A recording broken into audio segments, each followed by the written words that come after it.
duit yang banyak, lama hidup banyak dirasa, jauh berjalan banyak ditengok. Saya dah pergi ke mana-mana tempat, belum pernah. Saya dah pergi ke Sabah, saya pergi ke Sarawak, saya pergi ke Miri, saya pergi ke Terengganu, saya ke Selangor, saya ke Johor, Kuala Lumpur. Belum pernah saya tengok orang Malaysia meninggal membawa ringgit. Ma akalta fa'afnaita, yang dimakan busuk. Wa ma labista fa'ablaita, yang dipakai lapuk. Wa ma tasaddaqta fa'ambaita, yang disedekahkan untuk ma'had tahfiz Quran Masjid Jami' Sultan Yahya Petra Macang, inilah yang akan kekal abadi hingga hari kiamat nanti insyaallah. Amin ya rabbal alamin. Rumah besar yang kita tinggalkan, bila kita mati, habis, diambil semua oleh ahli waris, anak kita, cucu kita, semua bertukar, sijil-sijil semua hilang. Kita pun akan menjadi sesuatu yang terlupakan, orang tak ingat lagi dengan kita. Tapi ma'had tahfiz ini insyaallah semua budak-budak akan belajar membaca Quran, berzikir, belajar sembahyang. Nanti dia pula akan mengajar anak dia, isteri dia, murid-murid dia. Itulah yang boleh menolong kita di hadapan Allah. Niatkan sedekah ini untuk almarhumah mak saya, almarhum ayah saya. Jadi boleh dapat dua-dua. Kita dapat, orang-orang tua kita pun dapat. Datang sahabat Nabi namanya Sa'ad, berjumpa kepada Nabi Muhammad sallallahu alaihi wasallam. Ya Rasulullah, ummi matat, mak saya sudah meninggal dunia. Afa atasaddaqu anha?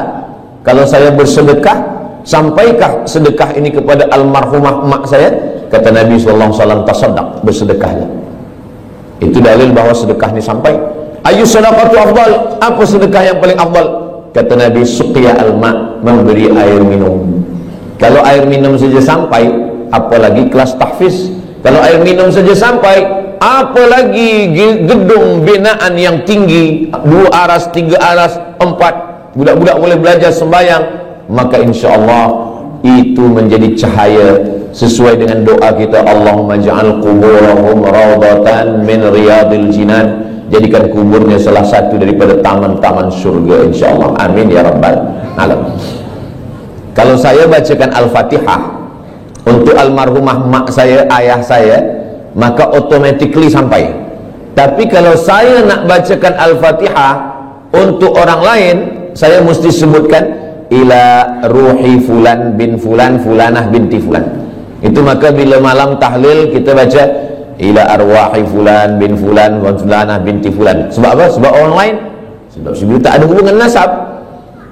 Tapi sedekah, siapa dulu yang berwakaf tanah masjid ni, siapa yang membina masjid ni, saya tidak perlu menyebutkan untuk fulan bin fulan. Kenapa? Itulah beza sedekah dengan bacaan Al-Quran.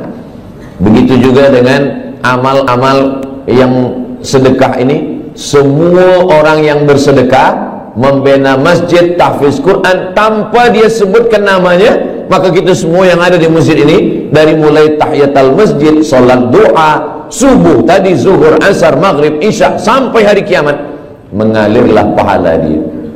Sebenarnya kalau kita pikir-pikir, kita ini lebih lama di atas tanah atau di dalam tanah? Imam Syafi'i lahirnya di Gaza. Gaza sekarang, Gaza. Mudah-mudahan Allah menolong saudara kita di Gaza. Imam Syafi'i lahir di Gaza tahun 150. Meninggalnya di Mesir, di Kahirah tahun 204. Lahir 150, meninggal 204. Jadi kalau begitu Imam Syafi'i di atas tanah ini berapa lama? 54 tahun sahaja. 54 tahun. Tak sampai umur Nabi 63 tahun. Imam Syafi'i lebih lama di atas tanah, hanya 54 tahun.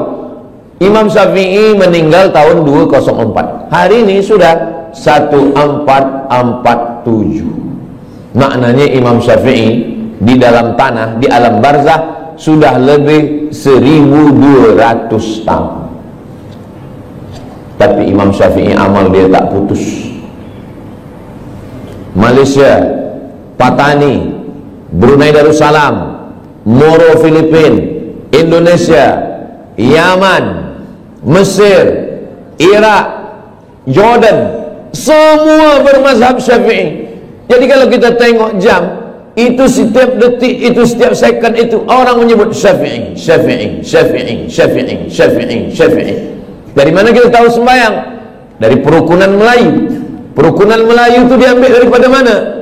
Dari kitab Sabilal Muhtadin, Syekh Muhammad Arsyad Al-Banjari. Sabilal Muhtadin diambil daripada mana? Dari kitab-kitab fiqh mazhab Syafi'i. Kitab fiqh mazhab Syafi'i yang paling kecil, Matan Taqrib. Yang agak besar, Fathul Qarib. Yang lebih besar, I'anatul Talibin. Yang lebih besar, Kanzur Raghibin Mahalli. Yang lebih besar lagi, Al-Majmu' Syarah Muhazzab, Imam Nawawi. Imam Nawawi itu siapa? Imam Nawawi, imam besar kedua dalam mazhab Syafi'i. Imam Nawawi dapat ilmu dari mana? Dari guru-guru dia, sampailah kepada Imam Al-Muzani, sampai kepada Imam Al-Buaiti, sampai kepada Imam Rabi. Lalu kemudian Imam Buaiti, Imam Muzani, Imam Rabi ini dapat, Al-Muradi dapat ilmu dari mana? Mereka belajar kepada Imam Syafi'i. Tadi saya sarapan makan pagi di hotel. Selepas itu datang seorang, muka dia saya tengok macam Arab. Lalu dia tanya, ini orang yang ada di sini ni mazhabnya apa? Kata dia. Kata saya, ini negeri Melayu, ini mazhabnya ala madhabil Imam Syafi'i. Mereka ni semuanya mazhab Syafi'i, kata saya. Oh, kata dia, rupanya dia subuh tadi sembahyang di masjid. Dia terkejut. Saya tanya, awak dari mana? Saya dari Perancis, dari Paris, kata dia. Oh, Paris ni mazhab apa tadi? Negeri awak dari mana? Saya dari Aljazair Maghribi, Aljazair, Tunisia, Libya, Mauritania, Andalusia. Itu mazhabnya mazhab Maliki. Patutlah dia terkejut. Mungkin dia tak tahu tentang mazhab Syafi'i. Macam mana beza Maliki dengan Syafi'i ini? Mazhab Maliki, tangan dia turun lepas ke bawah. Mazhab Syafi'i, dia letakkan tangan.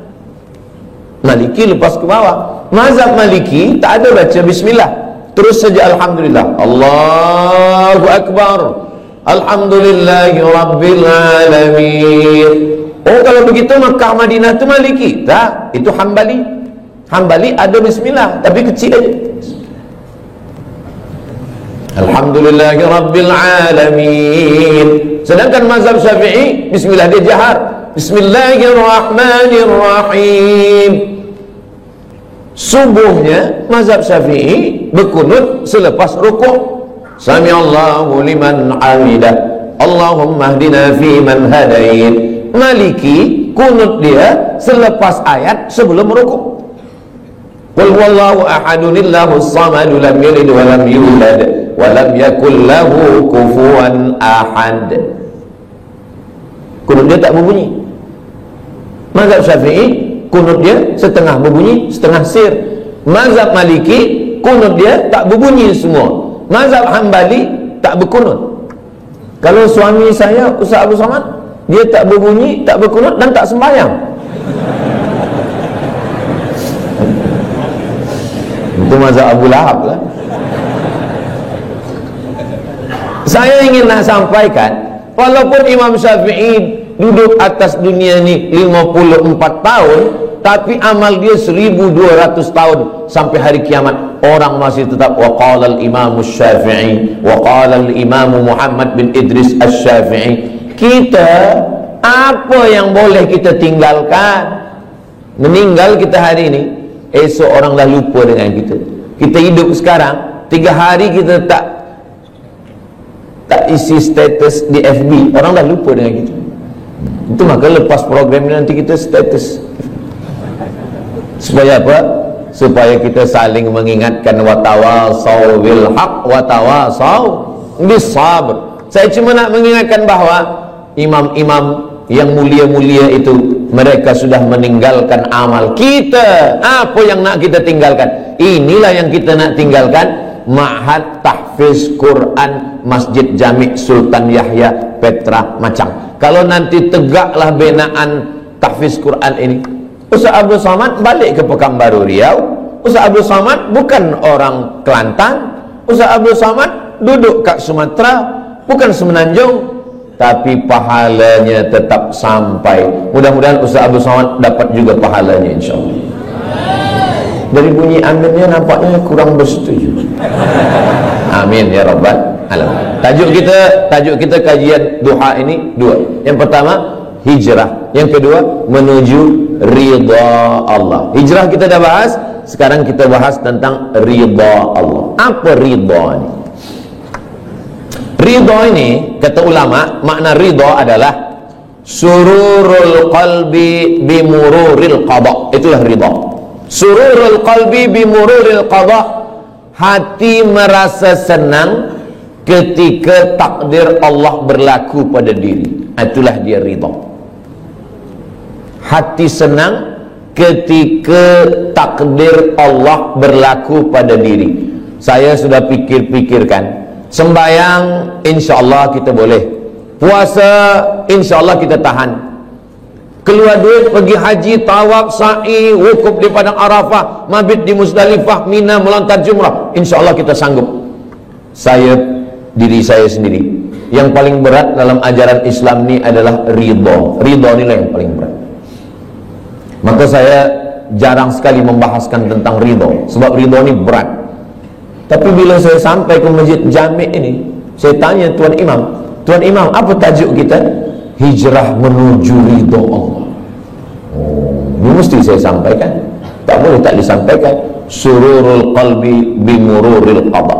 Petang semalam saya duduk dengan ahli keluarga yang menjadi aksiden beberapa waktu lalu, meninggal beberapa penuntut student daripada Terengganu dalam aksiden bas.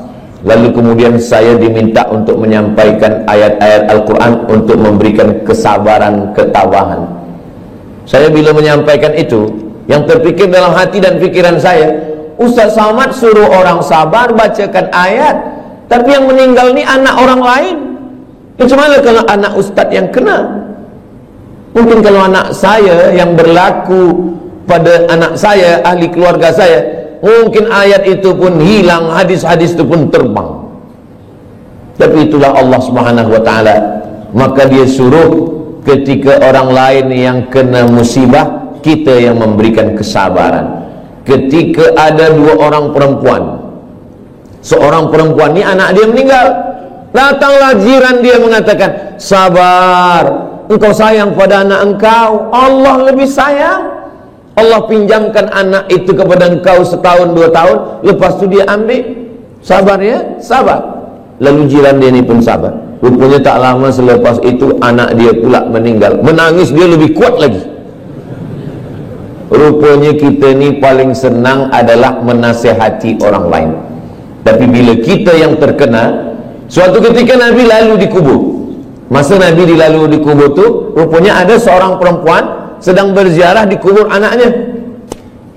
Kata Nabi, sabar. Sabar ya, kata Nabi. Dia marah. Apa kata dia? Alaika anni innaka lam tusab bi musibati. Pergi engkau sana, jangan suruh saya sabar. Engkau mengatakan suruh sabar-sabar tu sebab engkau tak kena musibah macam saya. Pergi sana. Selepas itu orang bagi tahu dia, kamu tahu tak siapa yang kamu halau tadi? Tidak, itu Nabi. Oh. Lepas itu dia pun pergi jumpa Nabi SAW. Ya Rasulullah, maafkan saya tadi memang tersilap, terlupa, saking susahnya hati saya, saking kan sedihnya hati saya, anak saya meninggal, maka saya halau engkau ya Rasulullah. Kata dia, sekarang saya dah sabar ya Rasulullah. Apa kata Nabi? Innamas sabru fis sadmatil ula. Sabar itu pada pukulan yang pertama. Pada saat kita terpukul yang pertama, disitulah nampak mana yang ridha, mana yang tidak. Mudah-mudahan kita dibagikan Allah keridhaan, insyaAllah. Ustaz, pernahkah mengalami musibah? Ya, saya ikut exam untuk menjadi pensyarah. Dari mula bawah saya dah ikut. Dia tanya mana sijil BA, nih sijil BA daripada Azhar. Mana sijil master, nih sijil master daripada Darul Hadis Al-Hasaniyah Maghribi. Berapa tulis dulu tesis? Ni saya tulis Rijalul Muwatta' was Sahihain alladzina dha'afuhum an-Nasa'i fi kitab ad-du'afa wal matrukin jam'an wa dirasatan. Ni selepas itu semua dah okey, selepas itu temu bual. Dia tanya, awak baru balik dari Maghribi? Ya. Nak jadi pensyarah? Ya. Dah berapa lama mengajar? Belum ada, sebab baru balik lagi. Tinggal berdua saja. Yang akan menjadi pensyarah ni seorang saja, dan kami berdua. Saya berharap, ya Allah, sayalah yang jadi pensyarah ni, ya Allah, tolonglah ya Allah. Kalau saya jadi pensyarah ni, saya nak tolong mak saya nak senangkan dia, saya nak bawa dia ke Mekah, saya nak balas budi baik dia, tolonglah ya Allah. Rupanya takdir berkata lain. Kawan saya kirim, masa tu belum ada WhatsApp lagi, kirim SMS, Abdul Somad, engkau tidak lulus menjadi pensyarah. Saya turun, rasa-rasa tanah tu lembut macam dodol, rasa-rasa tanah tu macam berlumpur, lunak dipijat. Begitulah rupanya. Jadi saya pun menyampaikan sururul qalbi bimururil qada, ini kata ulama, bukan kata saya. Kalau kata saya, memang berat menjalani ridha menerima takdir Allah SWT. Seorang pemuda datang, saya dah doakan lama supaya berjodoh menikah dengan dia dalam tahajud saya, ya Allah. Tiba-tiba saja datang jemputan, barakallahu lakuma wa baraka alaikuma wa jama'a bainakuma fi khair. Macam mana ni Ustaz Abdul Somad? Tentu saya nak kuatkan hati dia. Kuatkan hati kamu. Bunga bukan setangkai, kumbang bukan seekor, patah tumbuh hilang berganti, hilang satu tumbuh seribu. Oh, dia boleh kuat. Saya kuat Ustaz. Tiba balik di rumah, meleleh air mata, hancur berkeping. Saya nasihatkan kepada pemuda-pemuda belia-belia, maka lapangkan hati, pandang jauh dunia. Dunia ini, jangan menjadi pemuda belia berkata, engkaulah perempuan satu-satunya. Itu bohong, dusta. Begitu banyak perempuan. Saya saja, saya yang sudah tua macam ini, yang umur sudah 48 tahun, lahir 18 hari bulan Mei 1977, dah tua, kurus, hitam. Cubalah tengok di komen-komen Instagram, di YouTube tu, masih ada orang tulis, Ustaz Abdul Somad, jadikan saya yang kedua ya. Saya nak bagi tahu supaya dunia ini bukan sempit betul. Dunia ini sebenarnya lapang. Lalu yang membuat dunia ini sempit siapa? Kita sendirilah yang membuat dunia ini sempit. Dunia ini adalah apa yang ada dalam fikiran kita. Makanya Nabi Musa dengan Nabi Muhammad SAW itu beza. Kalau Nabi Musa itu dia berdoa, Rabbi syrahli sadri, lapangkan dadaku, wa yassirli amri, mudahkan urusanku, wahlul 'uqdatan min lisani, lancarkan lisanku, yafqahu qauli, supaya orang faham apa yang aku sampaikan. Tapi Sayyidina Muhammad SAW, dia belum berdoa, Allah dah bagi. Apa kata Allah? Alam nashrah laka sadrak, sudah aku lapangkan dadamu. Maka saya dua-dua ini saya pakai, Rabbi syrah li sadri wa yassir li amri wahlul 'uqdatam min lisani yafqahu qawli. Tapi yang untuk Nabi Muhammad pun saya baca juga, alam nashrah laka sadrak wa wada'na anka wizrak alladhi anqadha dhahrak wa rafa'na laka dhikrak. Dua kali Allah ulang, fa inna ma'al usri yusra. Sekali lagi, inna ma'al usri yusra. Kenapa diulang dua kali? Kata ahli tafsir, at-tikrar lit-taukid. At-tikrar, diulang-ulang itu lit-taukid, untuk menekankan makna. Esok kabar-kabarnya Ustaz Somad datang ke Masjid Jami' Sultan Yahya Petra Macang. Betul. Tapi dia ragu, dia tanya lagi, betul ke Ustaz Somad? Betul, betul, betul. Dia ragu, dia tanya 3 kali, betul ke Ustaz Somad esok datang? Wallahi, tallahi, billahi, dia datang. Rupanya betul-betul datang. Jadi pengulangan itu maka diulang Allah. Fabi ayyi ala'i rabbikuma tukadziban. Kenapa kamu masih mendustakan lagi nikmat Allah Subhanahu wa taala? Nah, Macam mana kita boleh mencapai sururul qalbi bimururil qada?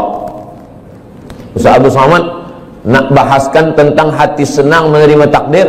Dia pun dulu waktu menerima takdir itu dia risau, dia gelisah, dia susah.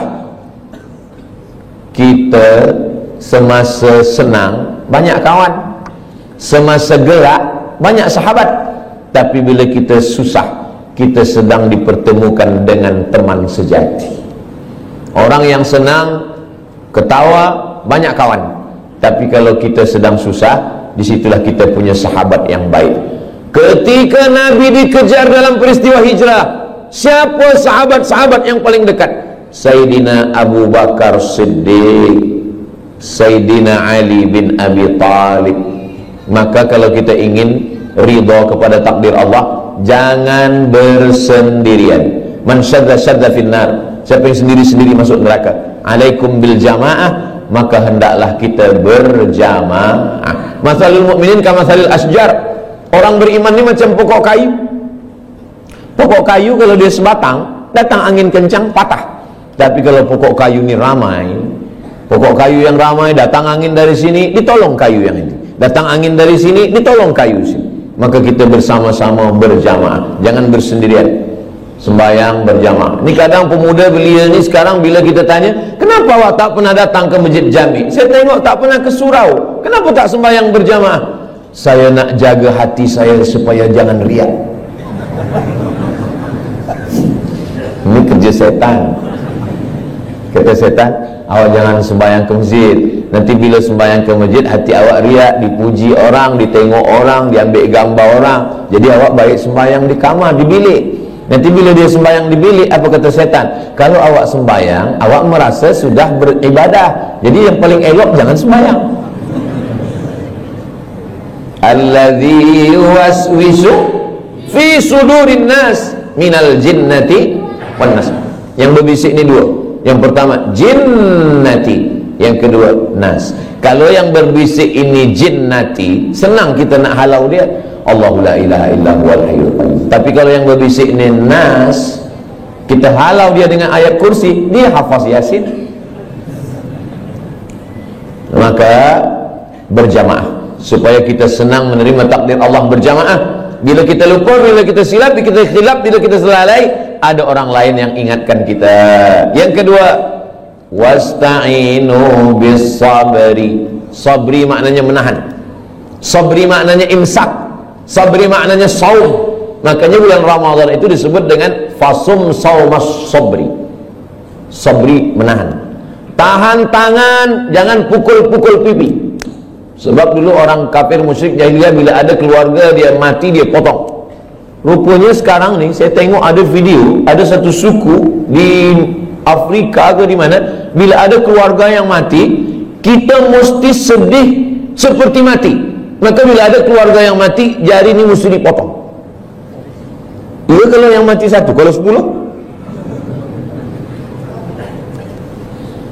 Dalam Islam kita diajarkan untuk menahan. Tahan pipi, jangan dipukul. Tahan tangan, jangan menarik. Sebab dulu bila ada orang meninggal, menarik-narik rambut, mencakar-cakar muka. Syukur kalau yang ditarik rambut dia. Kalau rambut orang lain, wasaqqal juyub, mengkoyak-koyak baju, jangan sampai. Maka kita tahan tangan. Lisan, mulut, kenapa ayah saya, kenapa mak saya, kenapa isteri saya, kenapa suami saya, tahan mulut. Maka mulut istirja, inna lillah wa inna ilaihi raji'un. Hati berzikir, la ilaha illallah, subhanallah, walhamdulillah, wa la ilaha illallah, wallahu akbar. Lalu kemudian bisabri, menahan. Tapi ada yang tak boleh ditahan. Air mata tak boleh ditahan. Air mata meleleh. Meninggal anak Nabi umur 18 bulan, anak lelaki. Nabi tak ada anak lelaki. Qasim meninggal, Sayyidina Abdullah meninggal, Zainab meninggal, Ruqayyah meninggal, Ummu Kulthum meninggal. 3 anak perempuan meninggal. Sayyidatuna Fatimah meninggal 6 bulan selepas Nabi meninggal. Abdullah meninggal, Al-Qasim pun meninggal. Tiba-tiba senangnya hati Nabi, lahir anak lelaki dari perempuan dari Mesir, namanya Maria Al-Qibtiyah. umur 18 bulan meninggal. Siapa yang punya anak 18 bulan sedang comel-comelnya, sedang elok-eloknya, sedang sayang-sayangnya, meninggal, nangis Nabi. Datang sahabat bertanya, "Ama tarda ya Rasulullah?" Apakah engkau tidak ridha ya Rasulullah? Kata Nabi, saya ridha. Kalau engkau ridha, kenapa menangis? Kata Nabi, ini air mata kasih sayang. Itu maka menangis boleh. Ada perempuan menangis, lalu kemudian Abu Bakar marah. Jangan menangis, kata Abu Bakar. Kata Nabi SAW. Kata Umar, jangan menangis, kata Umar. Kata Nabi SAW, da'hunna ya Umar, biarkan mereka. Yang tak boleh itu meratap, yang tak boleh itu meraung. Adapun melelehkan air mata, maka itu adalah air mata kasih sayang. Bahkan Nabi ketika menguburkan sahabat namanya Utsman bin Maz'un, Nabi turun ke liang lahatnya, Nabi pegang jenazahnya, dan air mata Nabi meleleh hingga sampai kepada janggut Nabi. Kalau air mata sampai kepada janggut, itu bukan setetes dua tetes, tapi banyak.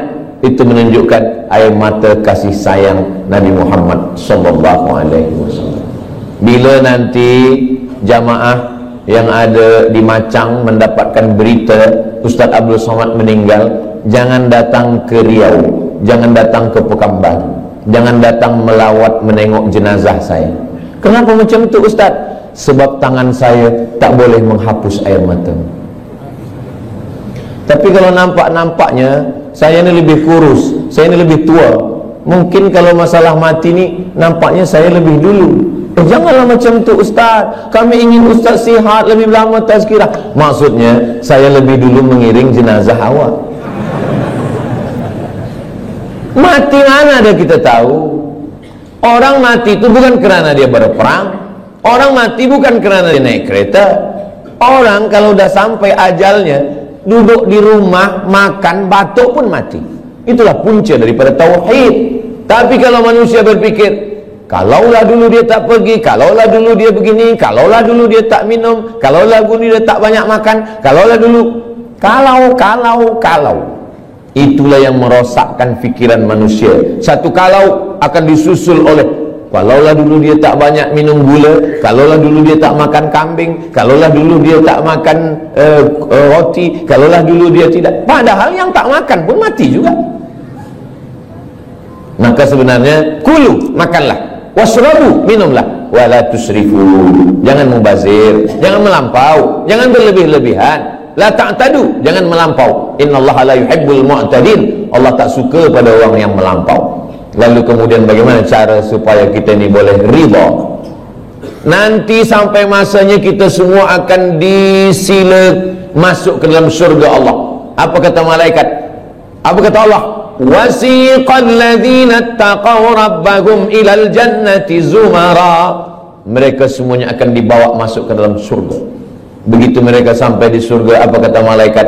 Salamun qawlam mir rabbir rahim. Apa kata malaikat?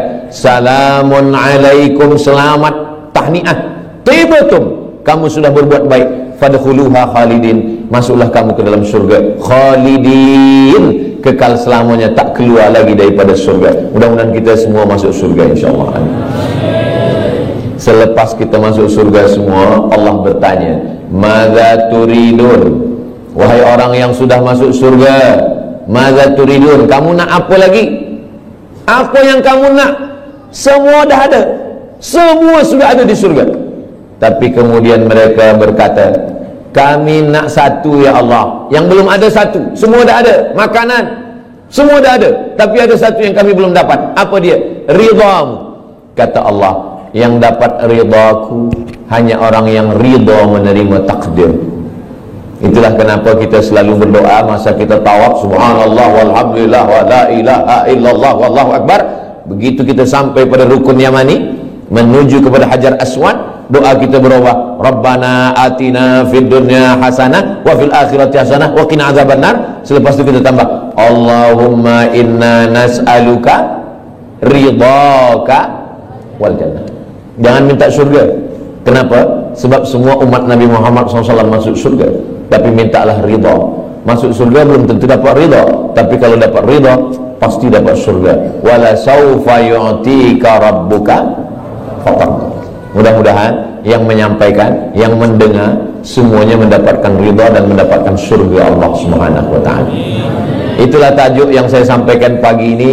Kajian duha kita adalah hijrah menuju ridha Allah Subhanahu wa taala. Tadi saya sampaikan pukul 9, sekarang sudah pukul 10, 60 menit. Itu biasa tazkirah Ustaz Abdul Somad. Tak lebih, tak kurang. Mudah-mudahan apa yang saya sampaikan ini menjadi amal jariah buat kita semua. Kita sampaikan kepada kawan, sahabat, jamaah semua, dan kita semuanya hijrah, dan kita semuanya mendapatkan ridha Allah SWT. Amin ya rabbal alamin. Banyak cakap saya, kata-kata yang tak berkenan di hati, menyinggung perasaan. Saya Al-Faqir Abdul Somad, hamba Allah yang dhaif. Mohon maaf atas segala silap, khilaf dan salah. Terima kasih segala perhatian. Saya tutup dengan pantun penutup. Menangkap puyuh di Bukit Selasih. Thank you dan terima kasih. Wassalamualaikum warahmatullahi wabarakatuh.